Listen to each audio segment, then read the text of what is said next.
PM किसान सन्मान निधी योजना आणि सोबतच नमो शेतकरी महासन्मान निधी योजना या दोन्ही योजनेचे वार्षिक 6,000 रुपये म्हणजे असे 12,000 रुपये जर मिळवायचे असतील मित्रांनो आता, तर इथून पुढे आपल्या सर्व शेतकरी बांधवांना ई केवायसी करणे बंधनकारक झालेले आहे.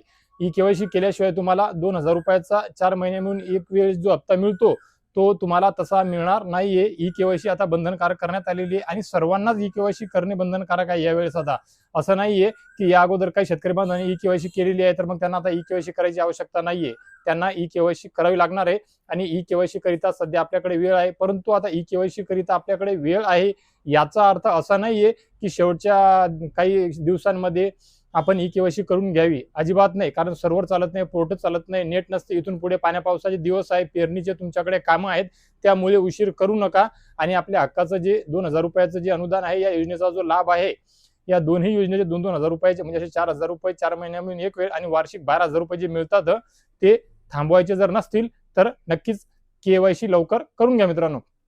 ज्या शेतकरी मित्रांना, शेतकरी पुत्रांना, शेतकरी बांधवांना घरी आपल्या मोबाईलवरून करणे शक्य आहे त्यांनी मोबाईलवरूनच करा. अगदी 2 मिनिटाच्या आत ही ई केवायसी होऊन जाते. खूप सोपी प्रक्रिया आहे, काहीच अवघड नाही. जास्त मोठे ऍप लागत नाही, काय नाही. तुमच्या चेहऱ्यावरून फक्त स्कॅन करायचं आहे आणि ते तुमची ई केवायसी घरच्या घरी होऊन जाते. छोटे ऍप आहेत, छोटी प्रक्रिया आहे. ज्यांना घरी जमत नाही त्यांनी ऑनलाईन सेंटरवर जाऊन महा ई सेवा केंद्रावर जाऊन सुद्धा सीएससी सेंटरवर जाऊन केलं तरी सुद्धा हरकत नाहीये मित्रांनो.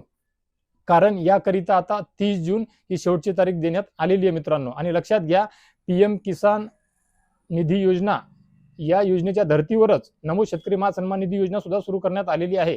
आणि पीएम किसान निधी या योजनेचा जो डाटा, जी यादी असते त्या यादीनुसारच नमो शेतकरी महासन्मान निधी योजनेच्या शेतकऱ्यांना थेट पैसे दिले जातात. त्यामुळे तुम्ही एक वेळ जर पीएम किसान योजनेची केवायसी केली तर तुमचा नमो शेतकरी महासन्मान निधी योजनेचा लाभ सुद्धा बंद होणार नाही, राहणार नाहीये. आणि याकरिता 30 जून ही एक तारीख देण्यात आलेली आहे. म्हणजे आता इथून पुढे आपल्याकडे अजून एक महिना आहे असं म्हणलं तर हरकत नाही. आणि तुमचा जो हप्ता आहे 23वा पीएम किसान सन्मान निधी योजनेचा तो जुलै महिन्याच्या पहिल्या आठवड्यात येणार आहे. आणि नमो शेतकरी महासन्मान निधी योजनेचा हप्ता सुद्धा जुलैच्या पहिल्या आठवड्यामध्ये सोबत येऊ शकतो किंवा 4-2 दिवस मागे पुढे सुद्धा होऊ शकतो. परंतु ई केवायसी करणे बंधनकारक आहे. तर आता आपण आपल्या मोबाईलवरून ई केवायसी कशी करायची आहे ते आपण थोडक्यात या व्हिडिओच्या माध्यमातून पाहण्याचा प्रयत्न करणार आहे. त्यामुळे व्हिडिओला कुठे स्किप करू नका, जेणेकरून तुम्हाला घरच्या घरी ई केवायसी करण्याकरिता मदत होईल, सोपं जाईल आणि तुम्ही ते ई केवायसी करू शकाल आणि तुमचे 12,000 रुपये वार्षिक जे आहे तो लाभ तुम्ही बंद होण्यापासून थांबवू शकता. तर सुरुवात करूया ई केवायसीच्या प्रक्रिया. पीएम किसानची ई केवायसी करण्याकरिता आपल्याला सर्वात अगोदर 2 ऍप लागणार आहे, ज्यापैकी पीएम किसान GOI ही ऍप घ्यायची, ज्यामध्ये हिरवा लोगो आहे, शेतकऱ्याचं चित्र आहे मित्रांनो. ही ऍप आपल्याला डाउनलोड करायची आहे. ही ऍप आपल्याला प्ले स्टोअरवर जाऊन इन्स्टॉल करून घ्यायची आहे मित्रांनो.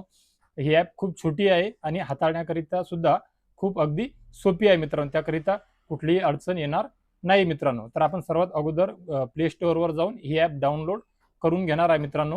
पीएम किसान GOI हे नाव टाकून मित्रांनो. आता त्यानंतर आपल्याला प्रत्येक ऍप आवश्यक असणार आहे, ती म्हणजे आधार फेस RD. वरी आधार फेस RD करायचं आणि छोटीशी ऍप आहे, ही ऍप आपल्याला डाउनलोड करून घ्यायची आहे मित्रांनो. आता ही ऍप डाउनलोड केल्याच्या नंतर या ऍपमध्ये आपल्याला काहीच करायचं नाहीये मित्रांनो, फक्त आणि फक्त डाउनलोड करून द्यायची आहे आणि आपल्याला ही ऍप सोडून द्यायची आहे मित्रांनो. आता मित्र, ही ऍप डाउनलोड केल्याच्या नंतर आपल्याला आपली पीएम किसान योजनेकरिताची जी ई केवायसी करायची आहे मित्रांनो, ती ई केवायसी करण्याकरिता आपल्याला परत आधार फेस RD डाउनलोड झाल्याच्या नंतर पीएम किसान या ॲपमध्ये जायचं आहे मित्रांनो. आता पीएम किसान या ॲपमध्ये गेल्याच्या नंतर आपल्याला लॉग इन करायचं आहे. आपला मोबाईल नंबर टाकायचा आहे. आपला मोबाईल नंबर टाकून आपण लॉग इन करू शकतो आणि लॉग इनमध्ये जे पर्याय येतात त्यापैकी आपण बेनिफिशियरी हा पर्याय निवडून नंतर रजिस्ट्रेशन ID आपल्याला माहित असेल तर तो किंवा आपला आधार नंबर टाकू शकतो. आधार नंबर अगदी सोपा आहे मित्रांनो, त्यामुळे आपण आपला आधार नंबर जिथे मेन्शन करूया मित्रांनो. आपण आपला आधार नंबर टाकून देऊ आणि आधार नंबर टाकल्याच्या नंतर पीएम किसानची ई केवायसी करण्याकरिता आपल्याला अगदी सोपं जाणार आहे मित्रांनो. तर आपण तेच करूया मित्रांनो. तर मित्र, सर्वात अगोदर आपण आपला आधार नंबर टाकून घेऊया. हा झाला आपला आधार नंबर मित्रांनो. आता आधार नंबर टाकल्याच्या नंतर इथे यस वर क्लिक करायचं आहे आणि स्कॅन करण्याकरिता आपल्याला होकार द्यायचा आहे मित्रांनो, जेणेकरून मग स्क्रीनवर आपला फोटो दिसेल गोल राऊंड मध्ये. ते लाल जो पट्टा असणार आहे आजूबाजूचा तो ग्रीन झाला, हिरवा झाला की लगेच आपल्याला डोळे ब्लिंक करायचे आहे आणि ताबडतोब डोळे ब्लिंक केल्याच्या नंतर आपली ती केवायसी सक्सेसफुली होणार असणार आहे आणि त्याचा मेसेज सुद्धा येणार आहे मित्रांनो.